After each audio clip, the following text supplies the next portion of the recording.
Bank na bada kyaututtukan da za su yi kimanin naira 150,000 ga kwastomomi ɗaya har zuwa 20 masu rabo a ƙarƙashin tsarin Zenith Better Life Promo Season 2. Domin shiga tsarin a buɗe asusu a Zenith Bank da kuma kasance da ajiyar akalla naira 5,000 duk wata. A shigar da bukata a karɓa a kuma raya katin ATM na Zenith ta hanyar ziyara ko ta na'ura. Sai a yi rajista da star 966 ko Zenith Mobile Banking. Sai me kuma sai gaggan maciya biyar da za su samu kyaututtukan da za su kai naira 500,000 a duk wata. Wannan garabasar dama ce ga kwastomomin ainihi da sabbin ma kuma tana ci daga 1 ga watan Fabrairun 2022 zuwa 31 ga watan Janairun 2023. Akwai sharuɗa da ka'idoji. Zenith Bank domin amfanin ku. Wayewar da gari lokaci na musamman lokacin fara hidimar rayuwa.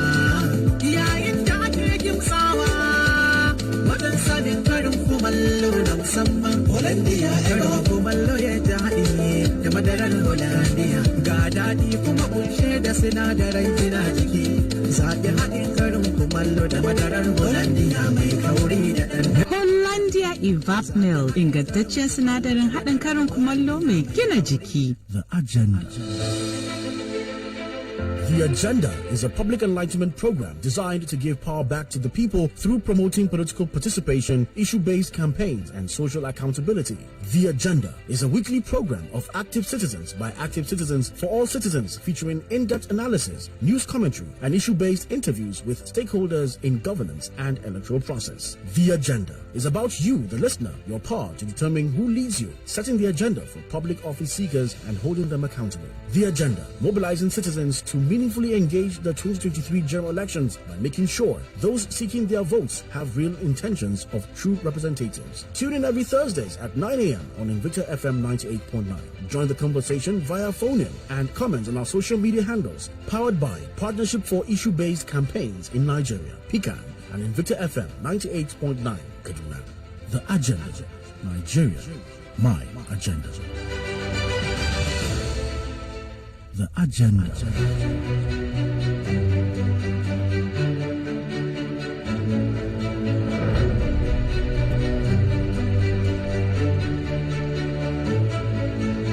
Arise, O compatriots, Nigeria's call obey. The Agenda. Nigeria, my agenda.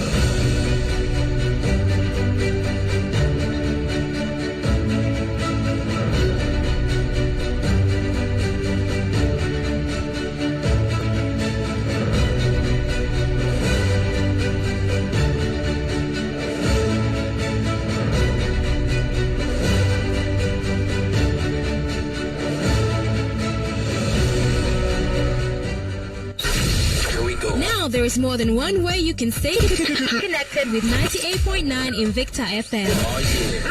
Hit us up on www.invictafmng.com. On Facebook, it's www.facebook.com/Invicta FM 98.9. Follow us on Twitter at Invicta FM 989.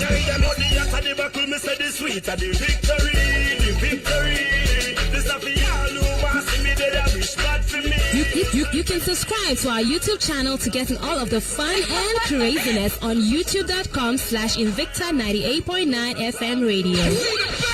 On Instagram, it's Invicta 989. You can also download our mobile app from Google Play Store on all your devices. Now, you can stay connected and be victorious with 98.9 Invicta FM. Everywhere and anywhere online. The Agenda. The Agenda is a public enlightenment program designed to give power back to the people through promoting political participation, issue-based campaigns, and social accountability. The Agenda is a weekly program of active citizens by active citizens for all citizens, featuring in-depth analysis, news commentary, and issue-based interviews with stakeholders in governance and electoral process. The Agenda is about you, the listener, your power to determine who leads you, setting the agenda for public office seekers and holding them accountable. The Agenda, mobilizing citizens to meaningfully engage the 2023 general elections by making sure those seeking their votes have real intentions of true representatives. Tune in every Thursdays at 9 a.m. on Invicta FM 98.9. Join the conversation via phone-in and comments on our social media handles, powered by Partnership for Issue-Based Campaigns in Nigeria, PICAN, and Invicta FM 98.9, Kaduna. The Agenda. Nigeria, my agenda. The Agenda.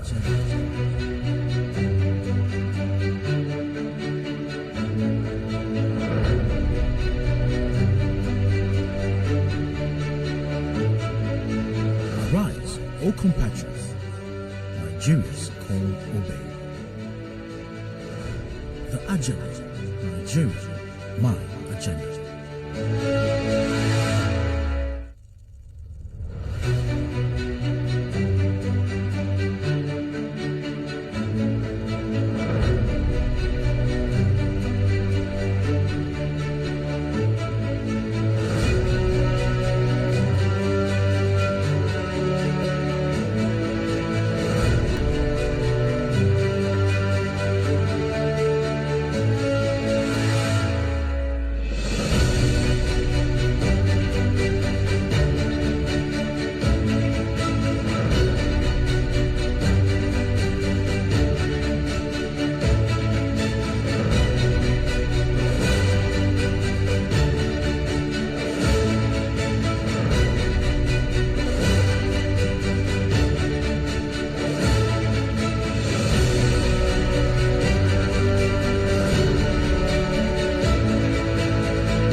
Good morning. It's another beautiful Thursday, that time when we bring to you the agenda. On the agenda this morning, I think the women folk will be really excited with the guests in the house. So tune in, we'll be right back.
Thank you for staying by. This morning on the agenda, we have Honorable Hawa Gambo.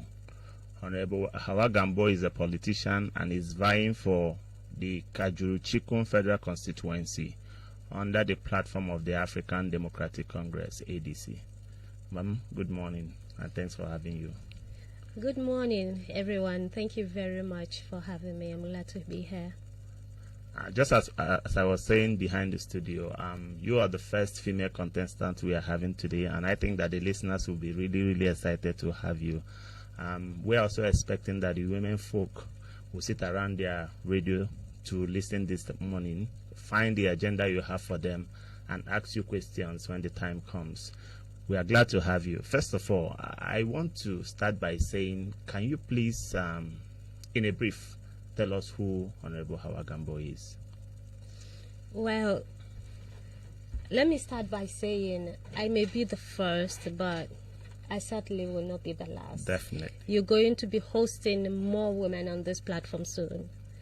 And secondly, ironically, I held a newspaper column called The Agenda for 4 years. Wow. Big coincidence. Yes, between 2011 to 2015. Okay. That was my weekly column on the Blueprint newspaper. My name is Hawa Abdullahi Gambo, but of course a lot of people like to take the Abdullahi out because they think it's too long, so I am popularly... I'm masculine. So they prefer Hawa Gambo instead. Yeah. I've been a journalist 20 years, so you can call me a veteran. And I left journalism to venture into the political space because I am of the conviction that more women are needed, not just more women, but vocal women, women with capacity, women with the belief that they have the value to add that will bring the needed change into our societies and polity. Okay, thank you for that brief. I'm sure the listeners will be excited that there is a veteran journalist in the house who understands the ethics of journalism. So that's a very good place to start. Now you're vying to represent the good people of Chikun Kajuru at the Federal House, the Green Chambers. What are you bringing that is going to be new? Because we know that the incumbent has been there almost forever, for as long as I can remember. And coming to contest against him with other candidates from other political parties, there must be something that the listeners listening to you this morning will think and say, okay, this is why we are going to go for this particular candidate. So what is that you're bringing that is going to be new, that is going to be different, that is going to be added value in that Kajuru Chikun Federal Constituency? There is a saying that to continue to do the same thing over and over again and expecting the same results, different results, is the perfect definition of insanity. Yeah. Now, we all know that there are a lot of things that are repetitive cycles that are monotonous. For example, the constant attention, the constant insistence on a two-party system. We have more or less practiced that since 1999, the return to democracy, to the present times, been concentrating only on two parties, but it hasn't taken us anywhere. Secondly, all of us know that there is a huge section of our populace that have been severely neglected in the scheme of things, politically, socially, economically, financially, every way, every aspect. Women and youths. And that is my core mandate, to engage the women, to engage the youth. Look at our current security situation. What do you think is the chief cause of insecurity? Youth restiveness, unemployment, poverty. Whether we like it or not, we have a very huge population of youth. And whether we like it or not, we have a huge population of women. and women are the voters. So long as we have women, there will be youth, because women will reproduce. That is our biological mandate, reproduction.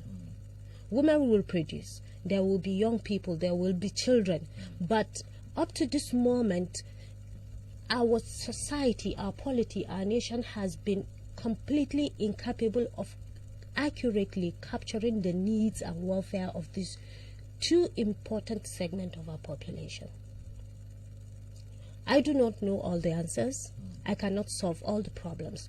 But one thing I am certain of is the fact that I can make a difference in my constituency. Well, considering the fact that most of these issues affecting youth and women in terms of strengthening inclusion, reducing inequality, it will seem as if it's an executive kind of duty to implement, and you are vying to do so as a legislator. Could you share more light with us on as to how you see the legislative duty, one that can really address these areas of need? First and foremost, I must tell you this: without a vibrant legislation, the executive is handicapped. Yeah. The executive can get nothing done without its legislators. It is one of the reasons behind the leadership failure we are facing. Let's say we have a vibrant legislative arm, but our executives are incompetent. We are back to square one. And let's say the reverse is the case. We have a vibrant executive and an incompetent legislature. It's the same thing. That is why the act of governance, it's everyone's responsibility. And that is why we are in a democracy where everyone has got their own specific mapped out obligations, responsibilities, and work area that they should concentrate on. But that is not to say, as a legislator, for example, I do not have the capacity to intervene in any issue pertaining my constituency, because I do.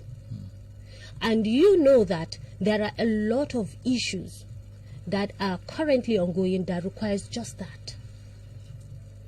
It is as simple as that, just an intervention, either verbal intervention or a little bit of financial intervention, or an initiative intervention. Okay.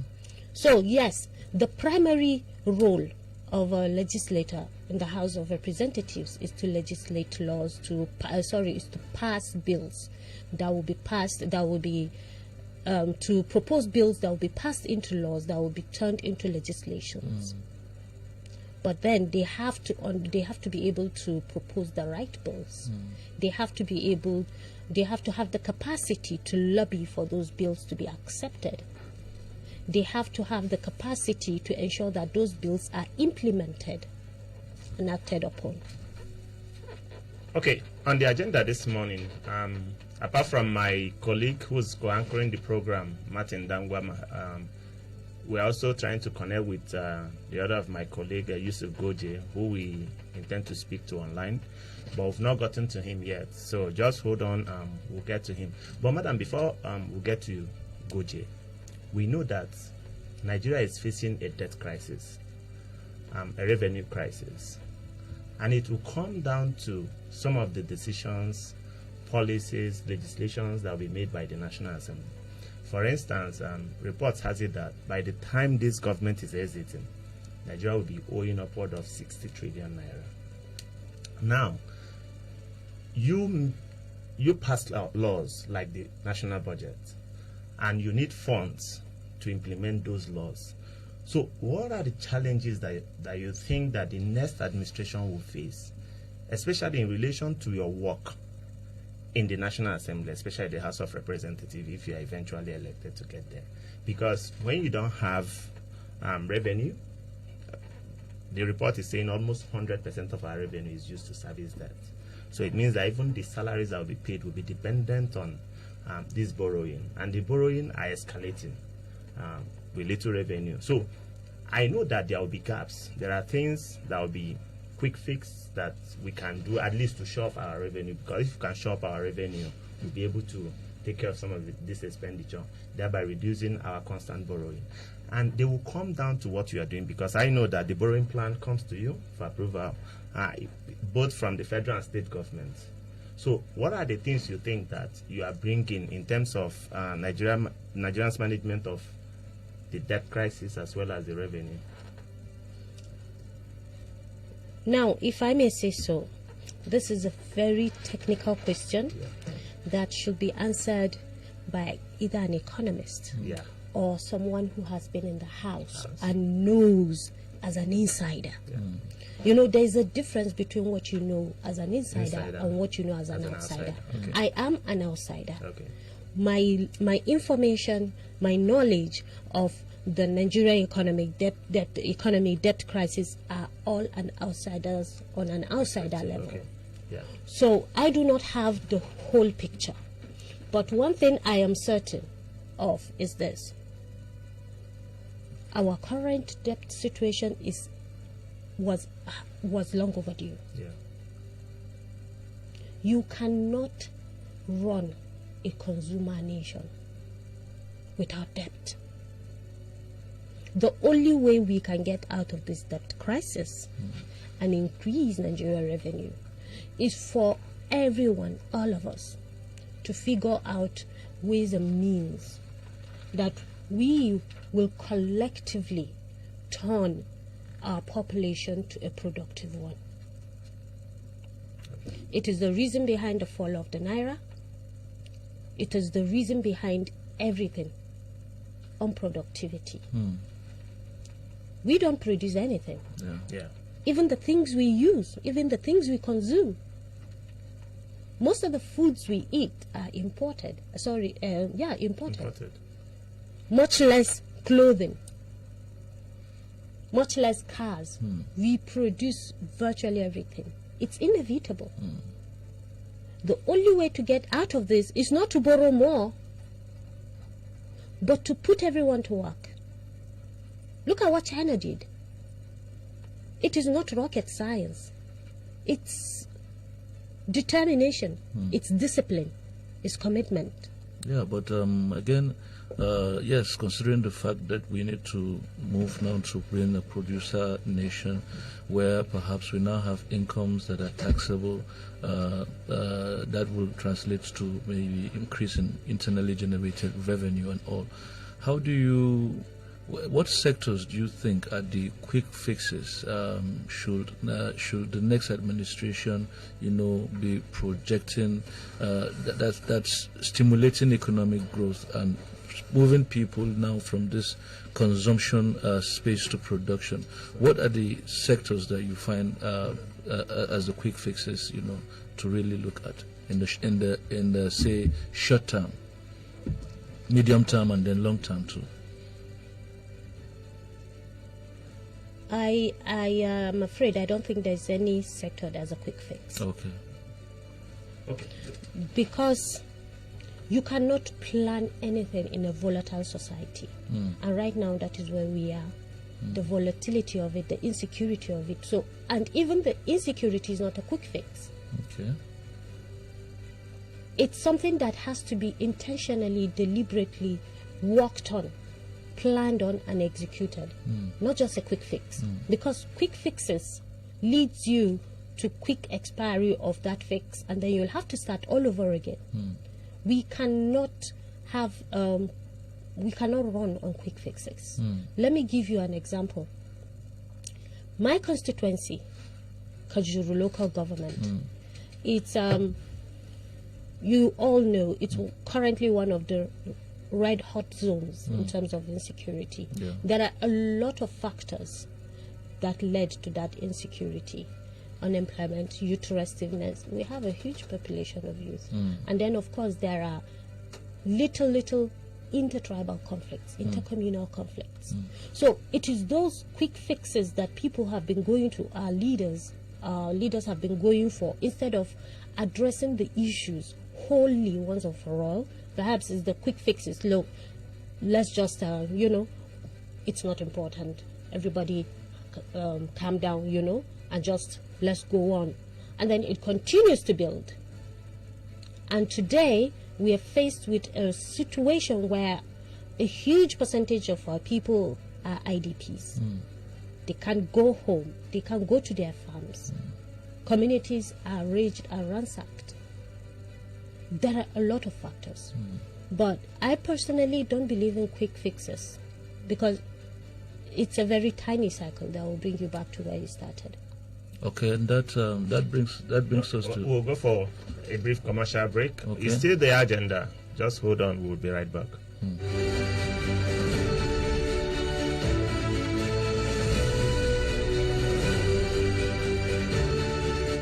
be right back after this commercial break. Victor FM.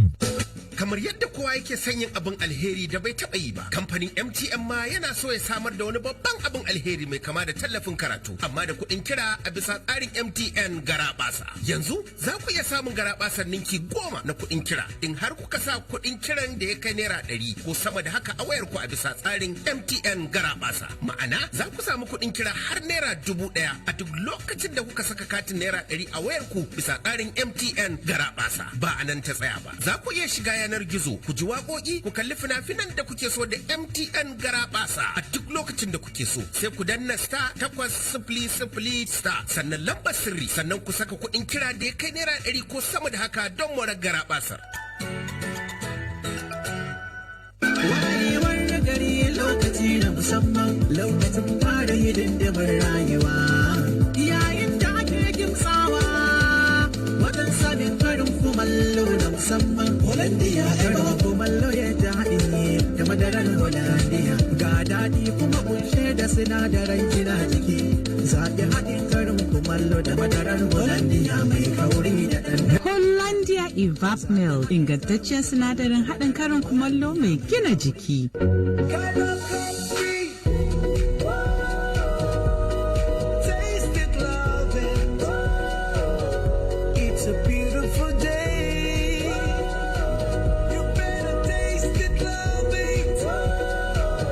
Enjoy the creamy coffee taste of Cowbell Coffee round the clock. It's really delicious. Taste it and you will love it. Cowbell Coffee. Taste the creamy side of coffee. Now available in multi-pack pouches at 750 Naira only. Looking for a high-quality, durable and affordable paint? You don't have to look any further. Platinum Turkish Paint is your sure bet for all interior and exterior paintings. Platinum Turkish Paints offers you a wide range of varieties ranging from regular paints like silk, satin, and emulsion paints, decorating paints like platinum to marble, which is also called stucco, as well as liquid wallpapers. Our unique paints and wallpapers are heat and crack resistant. Here is more. Platinum Turkish Paint is bringing the biggest paint exhibition ever in Kaduna State. Featuring discounted sales, free painters training, free color consultation, and lots more with lots of gift items to be won. Promo exhibition starts on the 21st to the 24th of September 2022. Venue S11 Lagos Street by Gwandu Road, Kaduna. Please note there will be free medical check on the 23rd of September, time 10 a.m. and free painters training on the 24th of September, time 10 a.m. For inquiries, please call 080-3349-5925 or 070-4766-7686. Platinum Turkish Paints, name of quality. When you wake up in the morning, before you start your day, breakfast time is Kellogg's time. For work and for play, for a great start to your day, breakfast time is Kellogg's time. Give your family a tasty, nourishing breakfast of Kellogg's cereal, powered with the goodness of grains and 11 essential vitamins and minerals. Now also available for just 50 Naira. Breakfast time is Kellogg's time. Hadiza, yaya tafiyan ki Maiduguri? Na ji daɗin Arewa. Rabiskan da nake a can na da kanshi da ɗanɗano mai katarwa. Iye. abinci ya nuna. Ke Larai, ke ma shi kika dafa? Kuma ya fi wancan daɗi. Ta yaya kayan armashin girkin onga kike bukata domin ɗanɗano da ƙamshi mai kayatarwa. Farantaran waɗanda kike ƙauna da lafiyayyen ɗanɗano a gidanki. Onga, Mama's helping hand. Hello, where are you? I'm coming. I'm very close. Quico, we're going for a full spa session afterwards. My treat. Spa indeed. You that complained of being broke just last week. Well, that was before I won a 150,000 naira gift card in the Zenith Better Life promo season 2. That's right. Zenith Bank is giving away gifts worth 150,000 naira each to 20 lucky customers every 2 weeks in the Zenith Better Life promo season 2. To qualify, open a Zenith Bank account and maintain a minimum of 5,000 naira for a month. Request, collect, and activate your Zenith Bank debit card, physical or virtual. Then register for star 966 hash or Zenith mobile banking. What's more, 5 mega winners also get gifts worth 500,000 naira every quarter. This promo is open to new and existing account holders from February 1st, 2022 to January 31st, 2023. Terms and conditions apply. Zenith Bank, in your best interest. Mai gida, yau ce ranar allura mu ta yi wa kai fa. Mai gida, da wannan allurar dakatar da haihuwa babu fargaban ɗaukar ciki. Akwai hanyoyi 3 masu sauƙi na yi wa kai allurar. Na ɗaya, zan bincini cinyata. Na biyu, zan yi allurar a wurin da na bincini cinyata. Na uku, za mu iya jin daɗin kariya har na wata 3. Anya ba zafi? Yar ƙaramin allura ce mai gida. Har kin yanzu nan da sauri haka? Ai na faɗa maka mai gida. Domin neman ƙarin bayani game da allurar yi wa kai, ku kira mu kyauta akan layin Airtel idan aka danna 321 sannan 30 ko ku ziyarci shafin mu ta yanar gizo a discoveryourpower.org. Wannan sako ya zo muku ne da ƙungiyar lafiya ta iyali tare da haɗin gwiwar ma'aikatan lafiya ta tarayya. Honey, must you go? Babe, you know I must. Besides, you can always video call me. Hey, what if your battery runs out? I've got my power bank. Hey, and when your power bank runs out? Babe, I've got my laptop. Okay, wait. What if your data runs out? Babe, you know we never run out of data. Never run out of data with Airtel Home Broadband Unlimited Ultra plans. Enjoy unlimited data with no speed cap plus extra data daily, so you never have to worry about running out. Visit www.airtel.com.ng/HBB to get started. Babe, but I just left the house. Yes, honey. It's video calling all the way. Airtel, the smartphone network. 98.9 Music right here. All the hits. Invicta FM.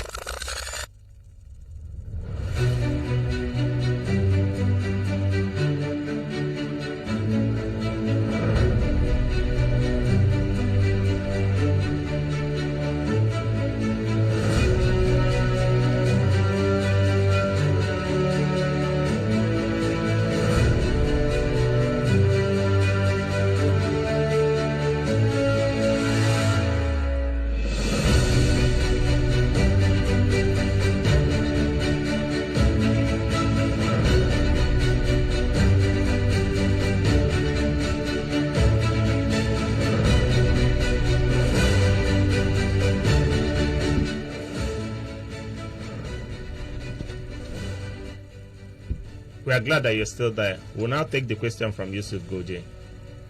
Goje? All right. So, good morning to our listeners.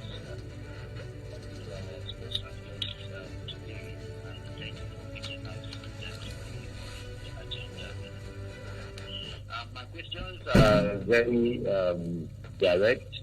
One, I want to ask what particular laws would you be championing or would you be sponsoring when you get to the state house, to the federal house of representatives? Because your number one responsibility as a legislator is law making. So and then put that side by side with the performance of the incumbent legislator who is representing the federal constituency. What would you do better in terms of law making? Just to give a background, when we checked, we saw that from 2019 till date, the current legislature has sponsored about 4 bills, which is Local Government Basic Constitutional and Transitional Act Repeal Bill 2019, which is in the first reading, National Emergency Management Agency Act Repeal and Amendment Bill 2019, which is also in the first reading. Then we have first degree and higher national diploma dichotomy and discrimination, abolishment and prohibition bill 2019. That particular one has been passed. Then we have the Prevention of Crimes Act Amendment Bill.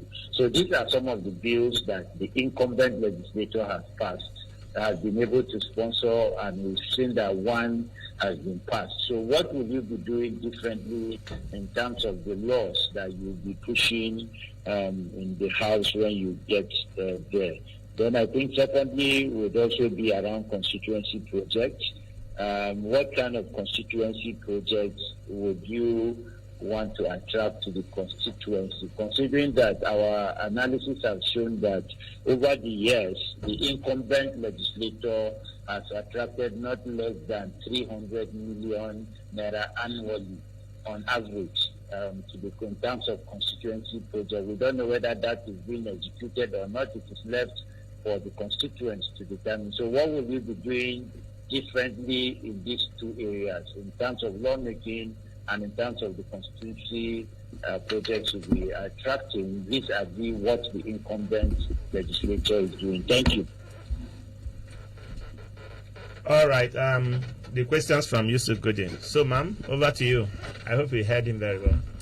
I heard Goje very well. Thank you. Okay. So, his first question was, what laws do you think? And when he was asking the question, I was just running through my head, knowing that you are a woman and you represent the female folk. So I know that there will be a lot of legislations that has been in your mind that once I get here. So what laws will you be promoting according to, that's what Goje is asking, if you get to the National Assembly? So his second question is in terms of constituency project. The incumbent has done on the average about 300 million annually. Attracting constituency project. Again, it's just attracting. There are no records to show whether they were actually executed or not. So, so that we don't misquote what is not there. It's possible they are done, but we don't have that record. So, what areas will you focus? What will you do to better what he's done? Those are the two questions that Goje asked. Thank you very much, Goje, for those questions, even though they are unprepared. But I will make all efforts to answer them. I am a very passionate gender advocate. I believe in the equality of women in terms of human rights and right to opportunities and right to live in safe spaces and have a fruitful and happy life. And that is because women are the bedrock of society. It is strong women that create strong communities. Battered up women, weak women, abused women cannot build a strong society. Now I know that there are a lot of laws and regulations that are pro-women, both in our traditional provisions and constitutional texts, but there are also a lot that are against. Let me just give you an example. There is a police act that says a woman who is a police officer will get expelled. Oh, sorry, is it expelled?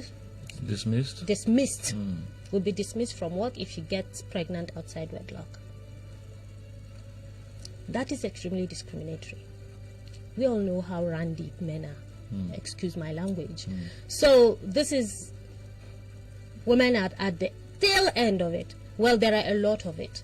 And most importantly, there are a lot of laws that are not being implemented, which if they were, at least to a large extent, it will have lessened a lot of the trials and tribulations that women face, but they are not being implemented. So my core mandate is to ensure that these existing laws are reviewed and are strengthened to safeguard women. You cannot ignore the fact that we are equal stakeholders in this society. None of us is more important than the other, because none of us will survive without the other. So if one part of the society suffers, everyone suffers. Yeah. There are a lot of illustrations to back this up. The domino effect. And in the domino effect, it starts with just one, and then the whole crowd crumbles. So just imagine it not even starting with one, but let's say 10. It's an implosion. And that is what we are witnessing today in our society, in pockets. Implosion here, implosion there, implosion here, implosion there. So we have weak laws or non-existent laws or dormant laws. And these are what we are going to begin by seeking for their strengthening, for review, and for implementation. Then we look at the gaps that exist from these laws and then request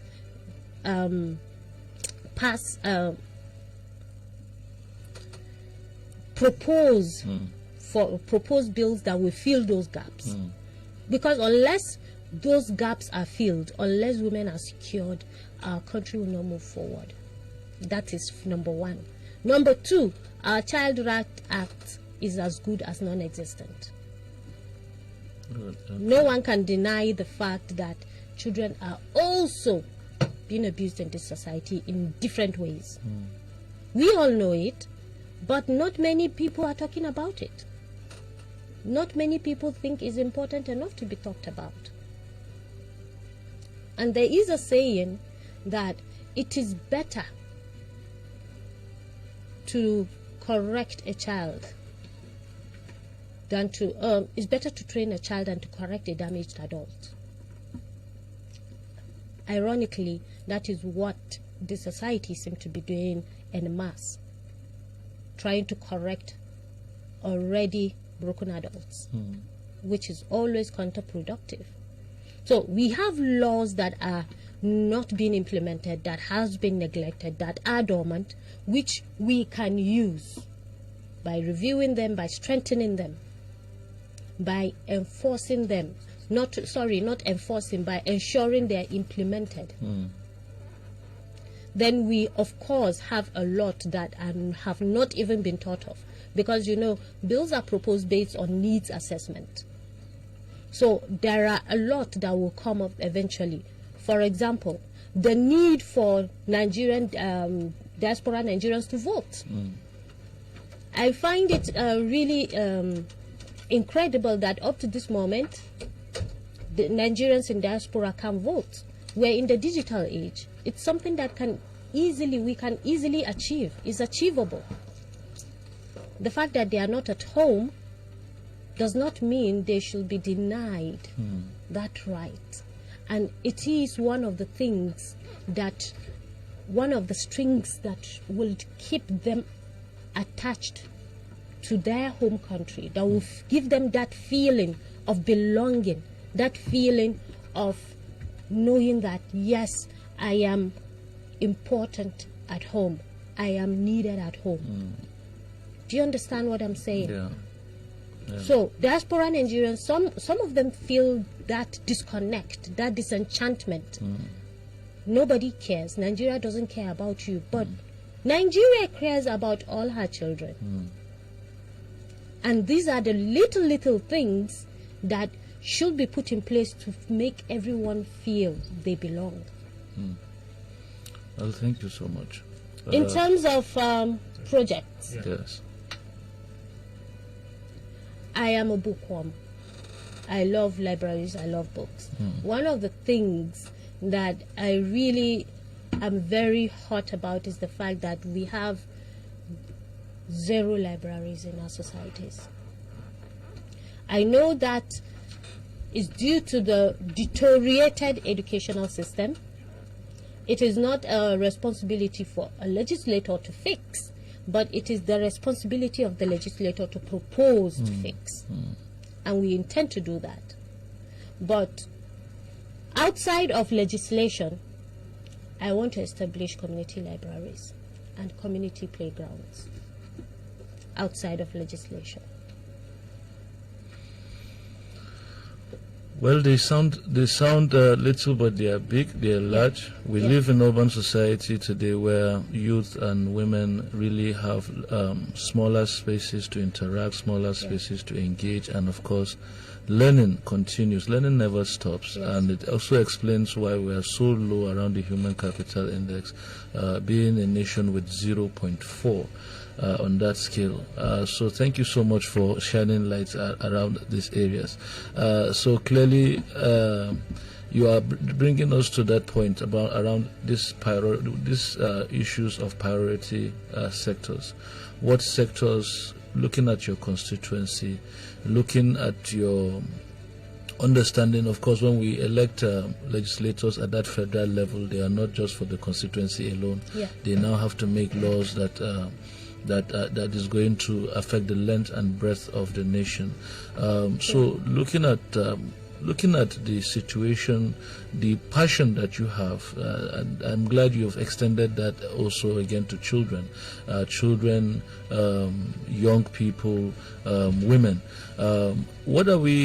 What sectors would you be prioritizing in this area of oversight, areas of lawmaking, again, as it affects this population, because you've made mention a lot of issues around their restiveness and what have you. So what are those priority sectors you see yourself as a legislator being interested in, especially as it pertains to this constituency, the general constituency, women, young people and children that you are talking about?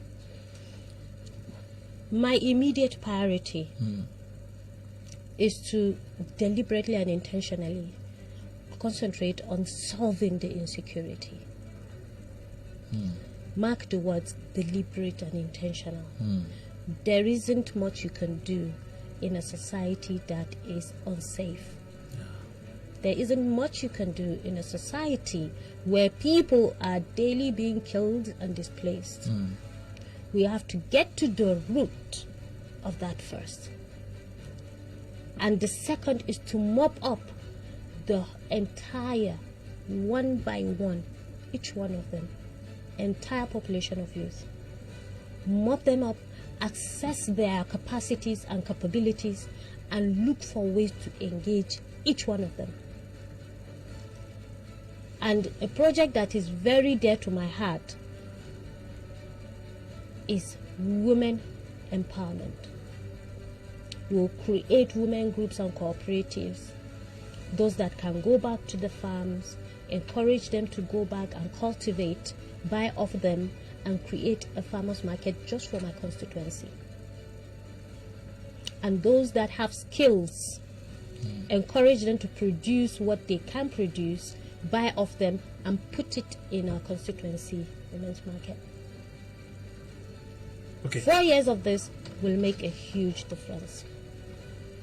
Okay. So I'm coming to your constituency now. You are a journalist, and we know that Nigeria has passed the Freedom of Information bill signed into law by even President Olusegun Obasanjo. Not much has been seen in the implementation. In fact, over the last 7 years, we have seen even more attempts at caging the media, who ironically is at the center of that act. So what is your thoughts on the implementation of the Freedom of Information Act in Nigeria, on the attempt by the government to limit the powers of the media? Are there things you think that the National Assembly, having you as a member, can do to open up more freedom for citizens, especially the journalists and the media houses?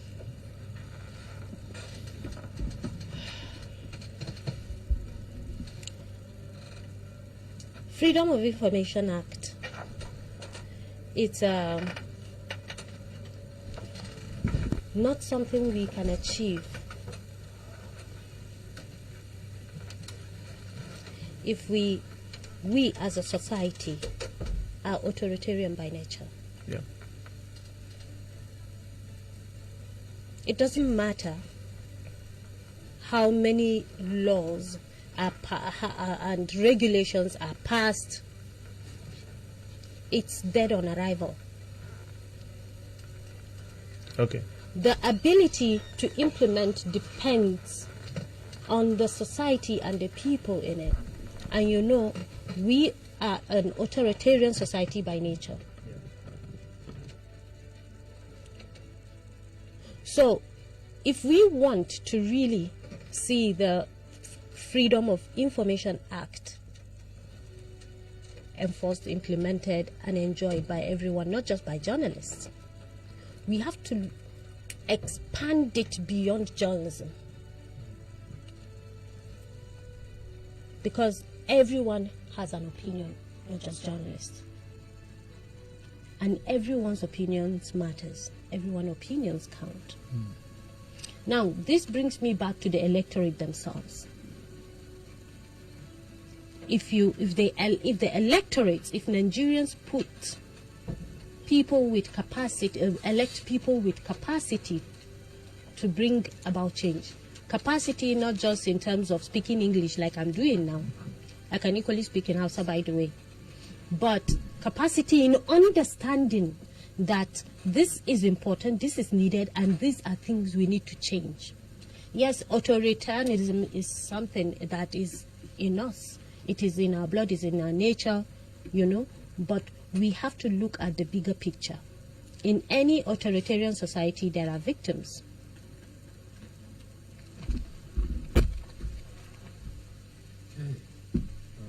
In every authoritarian society, there are victims. So we have to look at this, have the empathy to understand what people who are oppressed by authoritarian societies, we have to have the empathy to feel them. That is the only time we can begin to understand that Freedom of Information Act is not just for journalists, it's for everyone. Then how can we make it implementable for everyone? But then you need to understand something. Any society where people are not free to air their opinions, just verbal opinions, stagnates. And most importantly, people must understand that freedom itself is responsibility. So you see, it's a two-edged sword. Freedom is a two-edged sword. It gives you freedom, but then it gives you responsibility. The responsibility is not a chain that holds you back, no. It is a calling for you to have introspection, to understand how you can make your opinion known without violating that of others.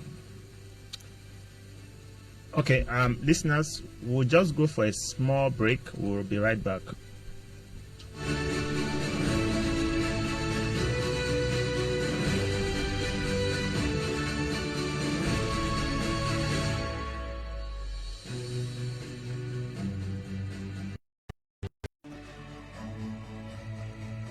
We'll be right back after this commercial break.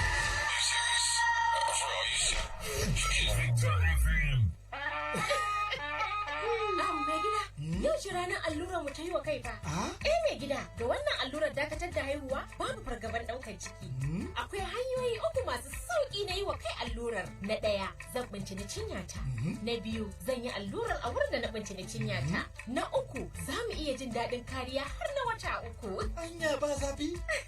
Yar ƙaramin allura ce mai gida. Har kin yanzu nan da sauri haka? Ai na faɗa maka mai gida. Domin neman ƙarin bayani game da allurar yi wa kai, ku kira mu kyauta akan layin Airtel idan aka danna 321 sannan 30 ko ku ziyarci shafin mu ta yanar gizo a discoveryourpower.org. Wannan sako ya zo muku ne da kungiyar lafiya ta iyali tare da haɗin gwiwar ma'aikatar lafiya ta tarayya.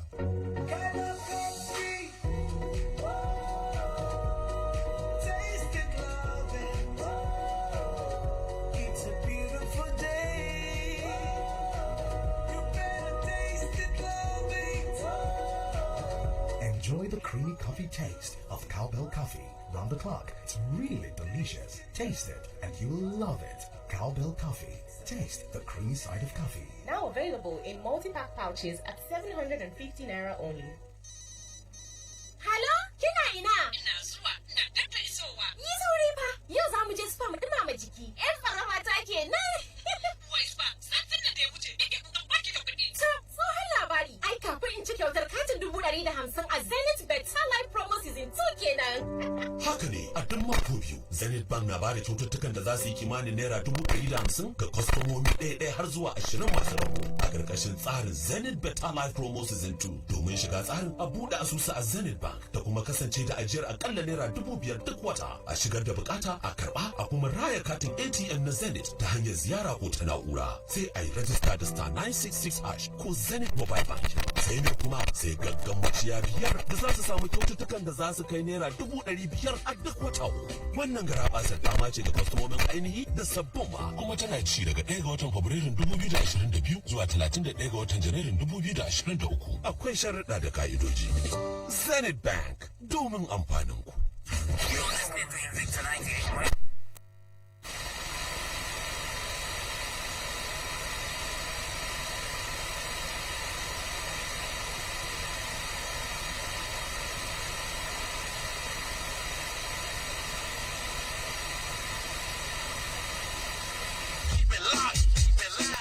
Turn your radios up! 98.9.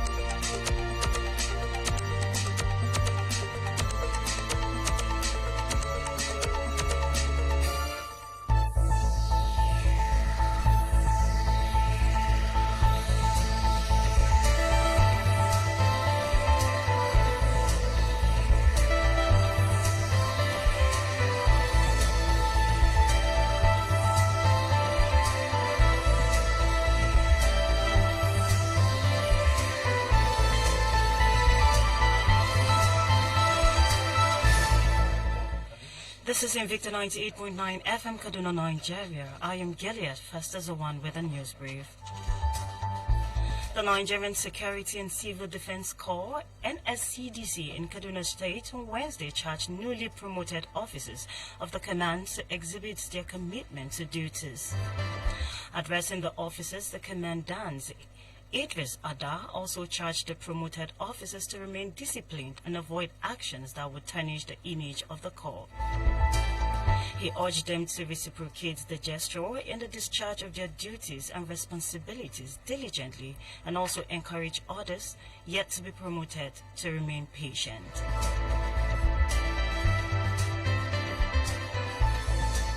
The United Nations Children Fund, UNICEF, and the federal government of Nigeria are to collaborate on digitalizing a child protecting manager with the UNICEF Kano Field Office, Ms. Emilia Alian. Disclosed this at a 2-day capacity building workshop organized for journalists from Katsina, Kano, and Jigawa in Kano State.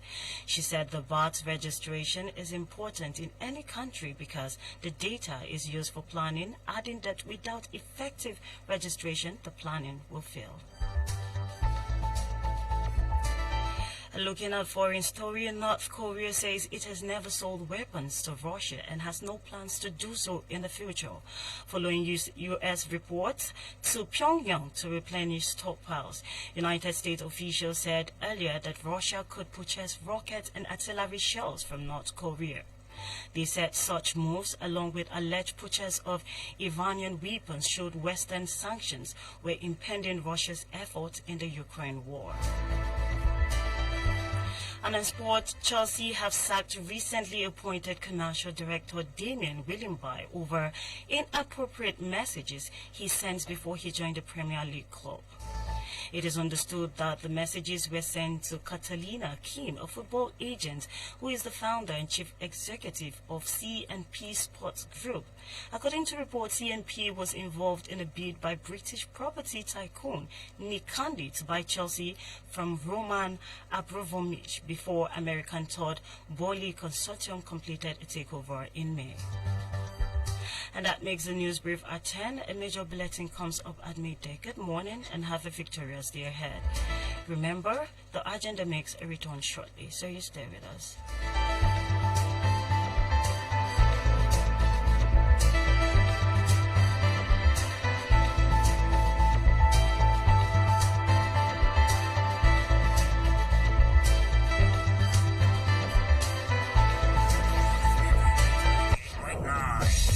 R&B, jazz, reggae, hip-hop, inspirational talk, and gospel radio. We rule the air. Invicta FM.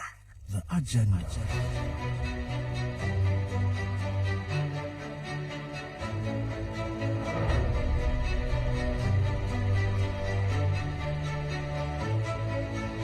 Arise, O compatriots.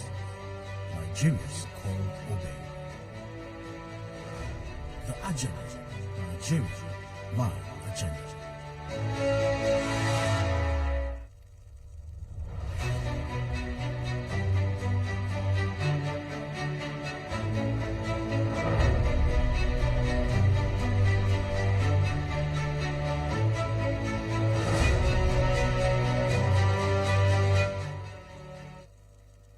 Glad you're still there.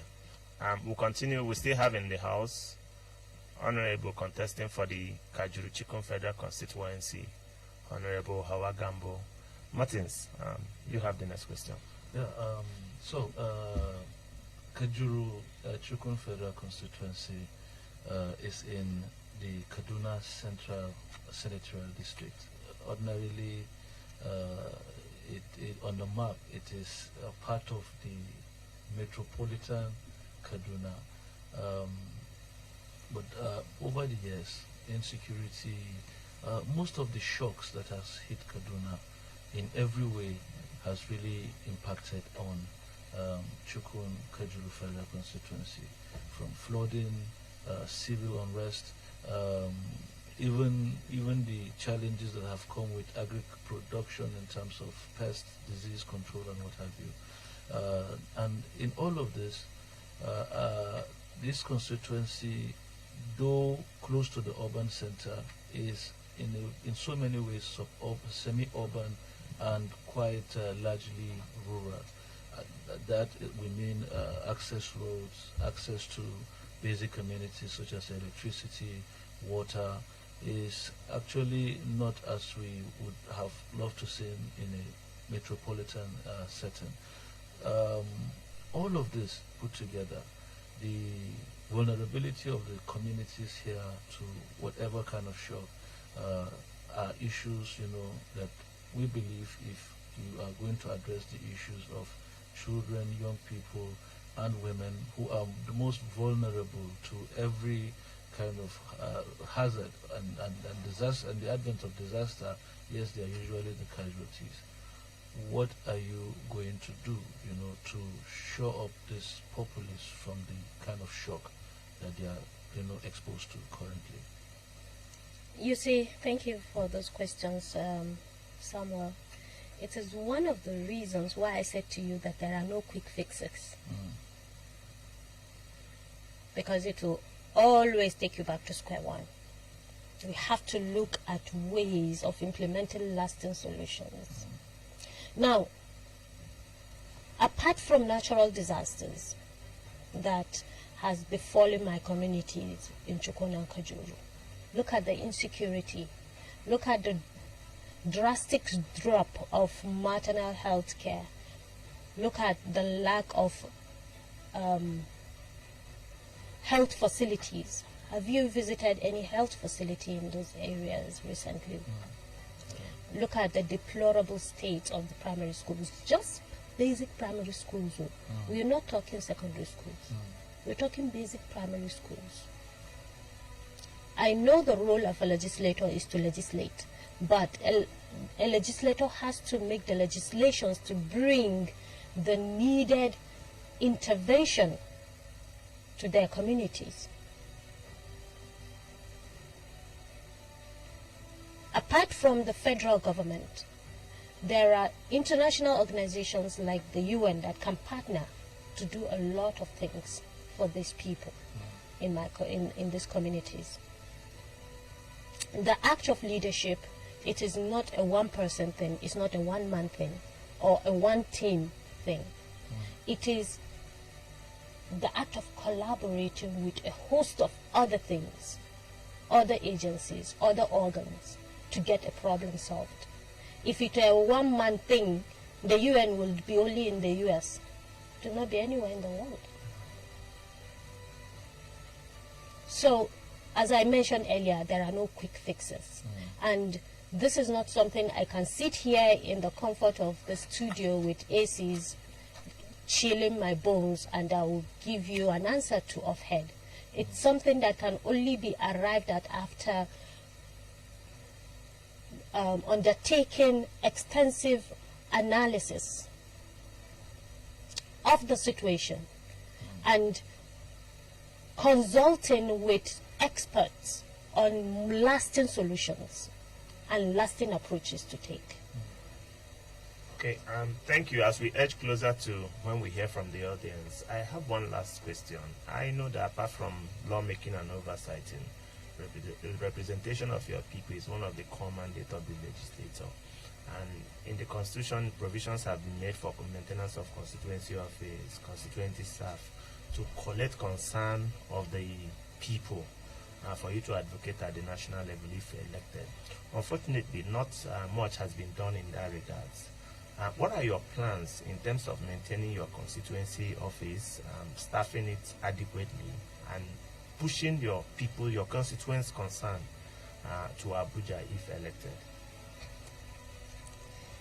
That's a very interesting question, because I didn't even know that there are no constituency offices. I know constituency offices is a must, because even if there are no budgetary provisions for that, in my belief, it is a must for every legislator to have a constituency office, because that's the only link, sure link, aside from, of course, the internet regular modes of contact, but that's the only sure link that the electorates will have with their representative. So, of course, definitely 100% we're going to have a constituency office. Not just a constituency office, but much more.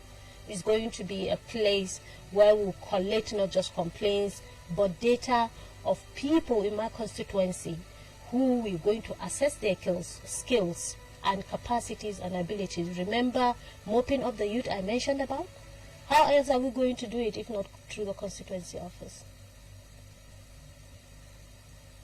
Get them all on board, take their data, assess their capacities, capabilities, to know how and where each one of them can be positively engaged and productive. Thank you very much for the insight this morning. For our listeners, it is that time when we hear from you. Our guest is Honorable Hawa Gambo, candidate for the African Democratic Congress, ADC, for the Chikun Kajuru Federal Constituency. The studio lines are 081 40,000 989. I take that again, 081 40,000 989. The second one is 0708 7800 989, 0708 7800 989. If you're going to send us messages on WhatsApp, you can use 0909 8900 989. WhatsApp only, 0909 8900 989. We can take your calls now. Hello, good morning. Yeah, good morning. Good morning. Good morning. Yeah, my name is Tai calling from Burna. Sorry, I didn't get the name again. Tai calling from Burna. Tai, okay. Yeah. Seriously, listening to your resource person, seriously, I wish her the best. We want to see people like them come more. We want to see women feel in most of the political position, because the men have failed us. let our mothers occupy those positions. And I wish her the best. In fact, though, I'm available. I can make myself available instrument to ensure that Jonathan she gets it. Thank you. God bless you. And when men are advocating for women, that's the peak of today. I would like to hear women talk to their fellow woman, please. Hello, good morning. This is the agenda. Hello, good morning. Welcome to the agenda. Good morning, how are you? Fine, thank you. Your name and where you're calling from? I greet you all in the studio. My name is Musa Bala. Thank you, Musa Bala. I greet your guests also. And I happen to come from one of the local governments she's contending to or intending to represent. Precisely, I'm from Kajuru local government. She has spoken a lot. My question to your guest, if elected, presently Kajuru local government have no single industry, despite the fact that it's an agricultural industry, if I would call it home of rice. But even one single rice milling company is not in Kajuru local government, despite our population and despite our production. And I know that was as a result of insecurity, who started from communal clashes as a result of our differences. What are her efforts to ensure that there is that minimal needed unity among the various ethnic groups in Kajuru local government to attract investors and even to allow indigenous of Kajuru local government to surely invest heavily to take care of unemployment and other social crises? Please, I want her to explain this very well, and I wish her the best of luck in all her struggle, and we'll rally around her, because actually, anyway, we need another person. That's the only thing I can say. Good morning. Thank you very much. We are still taking your calls. The numbers to call 081 40989, 0708 7800989. Hello, good morning. Welcome to the agenda. Hello, good morning. Morning. What's your name and where you're calling from?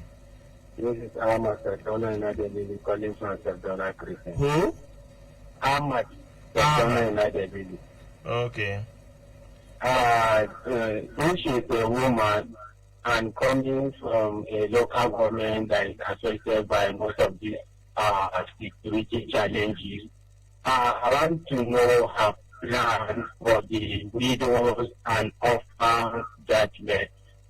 Down the volume of your radio. You can't be hearing yourself when you're speaking. I've brought it down. Okay, thank you. So what is the plan for the orphans and widows that we get because of this insecurity? Sincerely speaking, they are also a threat if the society fails to take care of them. As a representative, will she have a plan in order to give them a new life and hope so that they will be able to move on with their life, so that they will become meaningful to the society and fruitful for the country at large? I really want to know her plan for these people that are really affected by the insecurity. And they should also have plans to provide them scholarships for the orphans from primary to secondary or university. So I really want to know her plans for those kind of people. Have a wonderful present. Thank you very much for that question. We are still taking your calls. Hello, good morning. Welcome to the agenda. God bless you, Lawrence. Good morning. Yeah. And good morning to your colleague there and the guest. Yeah. You're also Engineer Emmanuel. Yeah. Yeah, I just want to appreciate every bit of the analysis she has made. Despite the fact I respect women, and what she's contesting for, that is the same thing I'm contesting for. All I will just say, I wish her the best, or I wish ourselves the best. Who carries the day should just give the people of Chukwu Kajuru better life. Good morning. Engineer Emmanuel. Okay, we're still taking your calls. Hello, good morning. Hello? Yeah, welcome to the agenda. Thank you. Good morning, all right? Good morning. Good morning to your guest. Good morning. Your name and where you're calling from? Pius, calling you from Malali. Pius from Malali. Okay, Pius, go ahead. I appreciate your gift this morning. And I encourage women to just come out in their numbers in order to support her. Because we like people like them to be in politics. Very articulated, very educated, and have a foresight. It seems she knows what she wants to go there and do. So personally, I would like to encourage her to continue. By the grace of God, God will see her through. Good morning. Morning, thank you very much. One more call before we go to our social media handles. Hello, good morning. Hello, good morning. Welcome to the agenda. The first woman is calling. Thank you. My name is Rita. Rita, congratulations. Oh, I love her. She's good. Even though we are not in the same party, but I love her. Baby, I'll give her my support. So I drop your number with Olay. Baby, I love you. You're too much. You make us proud. Thank you. Thank you very much. We'll still take one more. Hello, good morning. Welcome to the agenda. My name is Andy, and I'm speaking from Sabo. Andy from Sabo. Yeah. Thank you. I want to talk to my sister there. Please, Nigeria needs more women. We need more women because, men, they have already failed us. They are just packing Nigeria money. We need a woman president. We need a woman president in this country. The men are packing our money. Please. When men begin to advocate for women, you know that Nigeria is getting better. Gilead, take us through the social media handles. All right, and right here on Facebook, we have a lot of comments and questions right here. Let me sort this out. Okay, Solomon Barrow says, good morning to your guests. On gender issues, protects women. It's a good one, but let me elaborate from another angle. How can your guests control the social vices that engulf our society? And some of our women are affected. Naked dresses everywhere without morals, okay?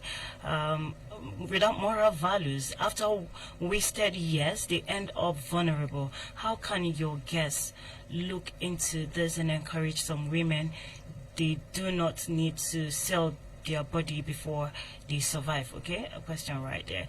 And then Gentle Joshi, okay, a comment just saying good morning. And then Jibril saying Baraka de Safia.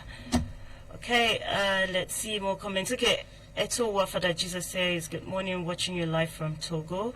And Joe Matugwaza says, from Goningora, he says, good morning to you all. It's quite pathetic, the kind of situations we find ourselves in this country under an administration that promise us heaven and earth. You can imagine the insecurity, corruption, death rate. Okay, let's see. He said the death rate and hunger and starvation ravaging us in this nation. Does your guest think she can meet up to the task ahead of her? Well, I am wishing her the best of luck. We want gender equality in our country to come to reality. Okay, Emeka says, good morning, watching you live from Sabantesha. Mark Damian says, good morning, Invicta, watching from Kudenden. And Young Gada says, good morning. May God bless us with a good leader who knows how to lead. We need female leader who can deliver like Angelina Merkel. Our northern elites are now enlightened that they now allow their females to rule. And then Yacham Patrick says, good morning, presenter. I really appreciate what your guest is saying. I wish her all the best. Okay, back to you, Honorable. The listeners, they seem to be very happy with you this morning. Can you respond to some of the questions? I really feel very honored I really feel excited. Thank you very much to all the callers and the commentators from Facebook as well. So I'm a gender advocate. I will start by saying thank you very much to Rita. Rita that called and said, I love you, baby. I love you, Mama. I hope that we get to meet up outside Victor. Unfortunately, I don't have your number. Maybe I will leave that to them to arrange. I love you too. And I am really happy that you appreciate my points and what I'm saying. And I'm really honored to meet you through Victor, the agenda. Yes, more women are needed in politics. I remember someone asking me some few months ago at the declaration of my candidacy that women are known to be empathic. Women are known to have sympathy for people, and that can be a disadvantage to women when they vie for leadership. Well, I want to say it on radio today. Empathy, the ability to have empathy, the ability to have compassion, and the ability to have sympathy for someone is a leadership skill. And it is the leadership skill that is missing in our polity today. It's what's missing in our leadership sphere. There is no empathy, there is no compassion, there is no sympathy for the things that our leaders should be sympathetic and empathic to. And that is why everything has just broken down. So empathy, sympathy, and compassion, they are very strong leadership skills that only women possess, and that is why women are needed in leadership spaces. Okay. Please, can you give me the other question? Okay, let me take the question. Musa Bala is asking. He said, the whole Kajuru doesn't have a single industry, in spite of all the potentials in terms of agriculture, and that's due to insecurity. Now, what are you going to do to reunite the people of Kajuru so that they can begin to attract investors? Yes, thank you very much for that question, Musa Bala. If you look through my manifesto, you will see conflict resolution is on top of my agenda. I am from Kajuru, and I am in the know of some of these conflicts that he is talking about. And it has been a source of concern for me for decades, because I know Kajuru to be a peace haven when I was a child. And I will do everything within my capacity to see it returns to what it was before, a peace haven. It is one of the motivations I have for running for this office. I am a certified fellow of the Center for Conflict Resolution during University of New Jersey. So I have tools and skills to conflict resolution that I intend to pass on to people in my constituency that will enable us create a fortress of conflict resolution that we will use in curtailing, in addressing the existing grudges and conflicts that we have, and in curtailing and stopping further occurrences. Okay, Ahmed is asking your plans for the displaced, like the orphans and the widows, that because if they are not well taken care of, it could be another trigger for violence in the future. Absolutely. Absolutely, I completely agree. But as I mentioned earlier, a society that is not safe, nothing can happen there. Our first obligation is to tackle the insecurity. Then second is to resettle them. It doesn't have to be in their original settlements where they were displaced from, but definitely they have to be resettled.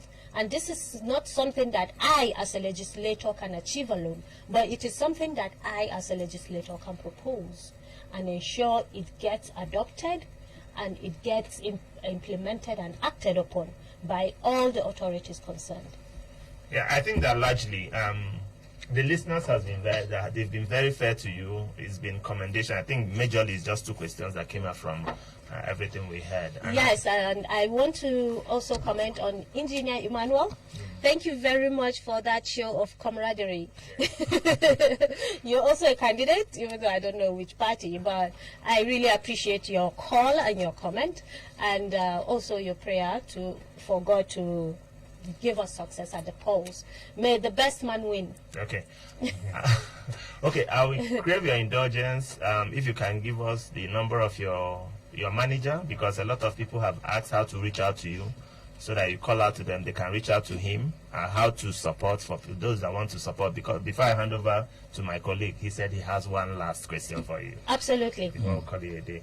So if that's okay by you, we can call out the number on air. That's okay. Okay. So for the manager of Honorable Hawagambo, you can reach him at 091 346 99320. I take that again. 091 346 9920.